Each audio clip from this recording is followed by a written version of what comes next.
আসসালামু আলাইকুম রহমতুল্লাহ। প্রিয় দর্শক, কেমন আছেন? আশা করি ভালো আছেন। প্রিয় দর্শক, বিএনপির সমাবেশ শেষে যা বললেন তামিম ইকবাল খান, চলুন বিস্তারিত জেনে নিই প্রথম আলোর মাধ্যমে। প্রিয় দর্শক, বাংলাদেশ জাতীয়তাবাদী দলের বিএনপির তারুণ্যের সমাবেশে শনিবার যোগ দিয়েছেন ক্রিকেটার তামিম ইকবাল খান। হঠাৎ পলো গ্রাউন্ডের মঞ্চে বিএনপি নেতাদের পাশে তামিমকে দেখে উল্লাসে ফেটে পড়েন সমাবেশে আগত লোকজন। এই সময় সভাস্থল তামিম চিৎকার মুখর হয়ে ওঠে।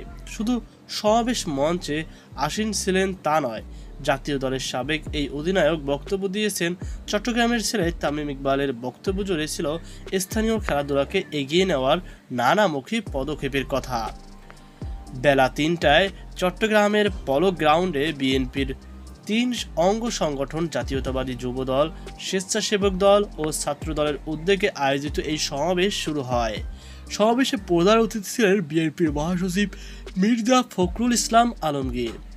বিশেষ অতিথি ছিলেন দলটির স্থায়ী কমিটির সদস্য আমির খসরু মাহমুদ চৌধুরী ও চট্টগ্রাম সিটি কর্পোরেশনের মেয়র সাদাত হোসেন। বিকেল ৫টা ৪২ তামিম ইকবাল মঞ্চে ওঠেন। এই সময় মঞ্চে তাকে স্বাগত জানান মির্জা ফখরুল। পরে নেতাদের প্রথম সারিতে তামিমকে বসানো হয়। সন্ধ্যা ৬টা ৩ বক্তব্য দেওয়ার জন্য মাইক্রোফোনে তামিমের ডাক পড়ে। চট্টগ্রামের খেলোয়াড়দের জাতীয় দলের সুযোগ পাওয়া নিয়ে কথা বলেন তিনি। চট্টগ্রাম খেলোয়াড়দের উদ্দেশ্যে তামিম ইকবাল বলেন, আমরা এমনভাবে পরিশ্রম করব যাতে জাতীয় দলে প্রতিনিধিত্ব করতে পারি। আজ থেকে ১০ থেকে ২০ বছর আগে যেভাবে দেশকে প্রতিনিধিত্ব করত চট্টগ্রাম, আমরা আবারও ওই জায়গায় ফিরে যাব। বিএনপি নেতাদের সঙ্গে নিয়মিত কথা হওয়ার বিষয়টি বক্তব্যে উল্লেখ করেছেন তামিম ইকবাল। তিনি বলেন, চট্টগ্রামের খেলাধুলা নিয়ে আমার সঙ্গে বিএনপি নেতাদের নিয়মিত কথা হয়। আমরা কিভাবে চট্টগ্রামের খেলাধুলাকে আগের জায়গায় নিয়ে আসতে পারি সে ব্যাপারেও আলোচনা হয়। তামিম ইকবাল যোগ করেন, আমি নিশ্চিত তারা যখন সুযোগ পাবেন সর্বোচ্চ চেষ্টা করবেন চট্টগ্রামকে এগিয়ে নিতে। সেটি যে ধরনের খেলাধুলাই হোক না কেন, ক্রিকেট, ফুটবল, ব্যাডমিন্টন, যে কোনো ইভেন্ট প্রমোট করবেন।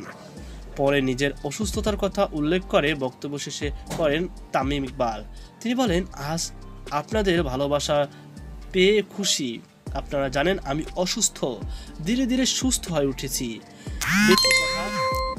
বলা উচিত নয়। হঠাৎ তামিমের বিএনপির সমাবেশে অংশগ্রহণের পর তার রাজনীতি জড়ানোর বিষয়ে গুঞ্জন শুরু হয়েছে।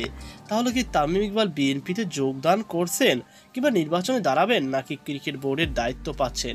এসব নিয়ে আলোচনার ডালপালা মিলছে। তো প্রিয় দর্শক, এই ছিল আমাদের সর্বশেষ আপডেট। এই নিয়ে আপনার কি মতামত অবশ্যই কমেন্টে জানাবেন। সকলে ভালো থাকুন, সুস্থ থাকুন। আজকে পর্যন্তই, আল্লাহ হাফেজ।